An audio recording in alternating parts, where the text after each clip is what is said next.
નમસ્કાર. લોકસભાની ચૂંટણીને 100 દિવસ જેટલો સમય હવે બાકી બચ્યો છે. મોદી સરકારે 5 ભારત રત્ન એવોર્ડ એનાયત કર્યા છે 5 મોટી હસ્તીઓને. લોકસભા ચૂંટણીના વર્ષમાં આ 5 સર્વોચ્ચ નાગરિક સન્માનનું એલાન એ રાજકીય સમીકરણો સાથે જોડી અને જોવાઈ રહ્યું છે. નમસ્કાર, હું આનંદ શુક્લ આપનું રિયલ વોઇસ ઓફ ઇન્ડિયામાં સ્વાગત કરું છું. શુક્રવાર 9 ફેબ્રુઆરીએ વડાપ્રધાન નરેન્દ્ર મોદીએ સોશિયલ મીડિયા પ્લેટફોર્મ એક્સ પર ચૌધરી ચરણસિંહ, પીવી નરસિમ્હા રાવ, MS સ્વામીનાથનને ભારત રત્ન એનાયત કરવાની ઘોષણા કરી. આ પહેલા 3 ફેબ્રુઆરીએ લાલકૃષ્ણ અડવાણીને ભારત રત્ન એનાયત કરવામાં આવ્યો. સૌથી પહેલા આ વર્ષનો ભારત રત્ન એ કર્પૂરી ઠાકુરને આપવામાં આવ્યો. આ 5 હસ્તીઓને ભારત રત્ન આપવા પાછળ રાજકારણ અને રાજકીય સમીકરણોને લઈને ચર્ચા શરૂ થઈ ચૂકી છે. સૌથી પહેલા આપણે વાત કરીએ ચૌધરી ચરણસિંહની. ચૌધરી ચરણસિંહ કટોકટી બાદ મોરારજી દેસાઈની સરકાર સત્તામાં આવી. એ પછી મોરારજી દેસાઈ બાદ વડાપ્રધાન બન્યા. ઉત્તર પ્રદેશની અંદર ચૌધરી ચરણસિંહ એ ખેડૂતોના મસીહા તરીકેની ઓળખ ધરાવે છે. લોકસભાની ચૂંટણીમાં પશ્ચિમી ઉત્તર પ્રદેશ, રાજસ્થાન, હરિયાણા, દિલ્હીના જે જાટ બહુલ વિસ્તારો છે, આ જાટ બહુલ વિસ્તારોની બેઠકો ઉપર ચૌધરી ચરણસિંહને ભારત રત્ન આપવામાં આવ્યો તેની બહુ મોટી અસર પડે તેવું જાણકારો માની રહ્યા છે. આ વિસ્તારોમાં લગભગ 40 જેટલી લોકસભા બેઠકો આવેલી છે અને આ 40 લોકસભા બેઠકો પર જાટ મતદાતાઓનું વર્ચસ્વ ઘણું વધારે છે. આ સિવાય ચૌધરી ચરણસિંહના પૌત્ર અને રાષ્ટ્રીય લોકદળના અધ્યક્ષ જયંત ચૌધરી ભાજપ સાથે જોડાણ કરે તેવી અટકળો ઘણા દિવસોથી ચાલી રહી છે. હવે ચૌધરી ચરણસિંહને ભારત રત્ન અપાયા બાદ પૌત્ર જયંત ચૌધરીએ ટ્વીટ કર્યું છે અને કહ્યું છે દિલ જીતી લીધું. એટલે મોદી સરકારથી જયંત ચૌધરી દાદાને ભારત રત્ન મળ્યો એનાથી ખુશ થયા છે. જયંત ચૌધરી જો ભાજપ સાથે આવે છે તો પશ્ચિમી ઉત્તર પ્રદેશમાં ભાજપને આનો ઘણો મોટો ફાયદો થઈ શકે છે. હવે વાત કરીએ પીવી નરસિમ્હા રાવ. ભારતના ભૂતપૂર્વ વડાપ્રધાન અને કોંગ્રેસના નેતા પીવી નરસિમ્હા રાવને ભારત રત્ન આપવામાં આવ્યો છે. આના ઘણા પાસાઓ છે કે જેના ઉપર આપણે ધ્યાન આપવું જરૂરી છે. ભારતની અંદર ઉદારીકરણની શરૂઆત જે સરકારથી થઈ એ સરકાર પીવી નરસિમ્હા રાવની સરકાર હતી. એ સરકારની અંદર નાણામંત્રી ડોક્ટર મનમોહનસિંહ હતા કે જેમને બહુ મોટા અર્થશાસ્ત્રી તરીકેની નામના મળેલી છે અને જેઓ પોતે 10 વર્ષ સુધી ભારતના વડાપ્રધાન પણ રહી ચૂક્યા છે. પીવી નરસિમ્હા રાવના કાર્યકાળ દરમિયાન 6 ડિસેમ્બર 1992 ના રોજ બાબરી ધ્વંસ થઈ હતી. એટલે પીવી નરસિમ્હા રાવને ભારત રત્ન આપવામાં આવ્યો. એની પાછળનું જે પાસું છે એ પાસું આ રીતે ઉજાગર થાય છે. આ સિવાય સોનિયા ગાંધી અને પીવી નરસિમ્હા રાવ વચ્ચેનો ખટરાક પણ જગજાહેર છે. પીવી નરસિમ્હા રાવનું જ્યારે નિધન થયું ત્યારે તેમને અંતિમ વિધિ માટે કોંગ્રેસ ભવનમાં નહીં જવા દેવામાં આવ્યો, એમના મૃતદેહને નહીં લાવવા દેવામાં આવ્યો. એ પણ વસ્તુ લોકોથી અછૂતી નથી, લોકો એને જાણતા નથી એવું નથી. હવે વિપક્ષનો આરોપ રહેતો હોય છે કે વડાપ્રધાન નરેન્દ્ર મોદી પ્રથમ વડાપ્રધાન જવાહરલાલ નહેરુની હંમેશા ટીકા કરે છે. કોંગ્રેસના ભૂતપૂર્વ વડાપ્રધાનો જે છે એમના પ્રત્યે આલોચનાત્મક વલણ ધરાવે છે. હવે એક દિવસ પહેલા જ વડાપ્રધાન નરેન્દ્ર મોદીએ રાજ્યસભામાં ભૂતપૂર્વ વડાપ્રધાન ડોક્ટર મનમોહનસિંહની પ્રશંસા કરી હતી. તેમણે કહ્યું હતું કે ડોક્ટર મનમોહનસિંહ વ્હીલચેરમાં પણ ગૃહમાં આવે છે અને લોકશાહીને શક્તિ આપતા રહ્યા છે.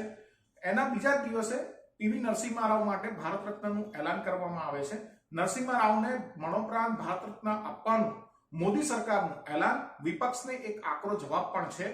કારણ કે ભાજપ સતત આ આરોપોનો સામનો કરતું રહ્યું છે કે કોંગ્રેસે જે પ્રધાનમંત્રી આપ્યા છે એ પ્રધાનમંત્રીઓની ટીકા હંમેશા ભાજપ દ્વારા કરવામાં આવે છે.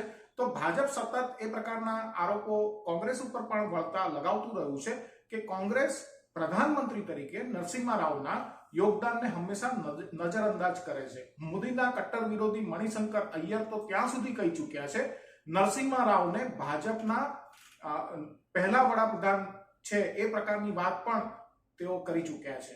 એટલે કુલ મળી અને ગાંધી પરિવારનો નરસિંહ રાવ પ્રત્યેનો અણગમો, નરસિંહ રાવની વખતે બનેલી ઐતિહાસિક ઘટનાઓ, આ તમામનો જો સરવાળો છે તો એ સરવાળાનો જવાબ એ નરસિંહ રાવને ભારત રત્ન છે. હવે વાત કરીએ MS સ્વામીનાથનની. કૃષિ ક્રાંતિ, હરિત ક્રાંતિના જનક કૃષિ વૈજ્ઞાનિક MS સ્વામીનાથનની સિદ્ધિઓ બેમિસાલ છે. ભારતને અન્ન ક્ષેત્રની અંદર પગભર બનાવવામાં સ્વામીનાથનનો ઘણો મોટો ફાળો છે. આ સિવાય તેમનું વ્યક્તિત્વ દક્ષિણ ભારતના પ્રતિભાવાન લોકોનું પ્રતિનિધિત્વ પણ કરે છે. સ્વામીનાથનને મરણોપરાંત ભારત રત્ન આપીને દક્ષિણને સાધવાની મોદી સરકારની રણનીતિ એ હવે વધુ મજબૂત બનશે. સ્વામીનાથન હરિત ક્રાંતિના જનક હતા અને તેમને ભારત રત્ન આપીને દક્ષિણ ભારતના જે ખેડૂતો છે એ ખેડૂતોને પણ સાધવાની ભાજપની રણનીતિ એ આનાથી આગળ વધી શકશે. હવે લાલકૃષ્ણ અડવાણીની વાત કરીએ. 96 વર્ષીય લાલકૃષ્ણ અડવાણી ભાજપના કદ્દાવર નેતા છે. ભારતના ભૂતપૂર્વ નાયબ વડાપ્રધાન અને ભૂતપૂર્વ ગૃહમંત્રી પણ રહી ચૂક્યા છે. આ સિવાય રામ મંદિર આંદોલનનો સૌથી મોટો ચહેરો એ લાલકૃષ્ણ અડવાણી રહી ચૂક્યા છે. 22 જાન્યુઆરીએ રામ મંદિરની પણ પ્રાણ પ્રતિષ્ઠા થઈ અને એ વખતે અડવાણીને ભારત રત્ન આપીને ભાજપે પોતાના મતદાતાઓને એક રીતે સંદેશ આપવાનો પ્રયત્ન કર્યો છે. આ સંદેશ છે હિન્દુત્વના મુદ્દા અથવા તો સાંસ્કૃતિક રાષ્ટ્રવાદના મુદ્દાઓ એ ભાજપના દિલો દિમાગની અંદર છે અને એની સાથેની ઘનિષ્ઠતા એ સાબુત છે. ભાજપ પર મંદિર આંદોલનના મોટા ચહેરાઓમાં સામેલ અડવાણીની ઉપેક્ષા કરવાનો આરોપ લાગી રહ્યો હતો. જ્યારે રામ મંદિરની પ્રાણ પ્રતિષ્ઠા થઈ હતી એ વખતે પણ વિપક્ષે આ મુદ્દો ઉઠાવ્યો હતો. રામ મંદિરની પ્રાણ પ્રતિષ્ઠા 22 જાન્યુઆરીએ થઈ. એના લગભગ 10 દિવસની અંદર અડવાણીને ભારત રત્ન આપી અને ભાજપે વિપક્ષનો આ મુદ્દો છે એ મુદ્દો છીનવી લીધો. તેની સાથે ભાજપે પોતાના મતદાતાઓને પરંપરાગત જે વોટર છે, કોર વોટર છે, એ લોકોને સંદેશ આપ્યો કે તેઓ પોતાના વરિષ્ઠ નેતાઓનું સન્માન કરી રહ્યા છે અને કરવાના છે. હવે વાત કરી કર્પૂરી ઠાકુરની. બિહારના ભૂતપૂર્વ મુખ્યમંત્રી, રાજ્યના જનનાયક અને ઓબીસી વર્ગના ઉત્થાન માટે કામ કરવા માટે ખૂબ નામના મેળવનાર કર્પૂરી ઠાકુર ને આ વર્ષે સૌથી પહેલો ભારત રત્ન એનાયત કરવામાં આવ્યો.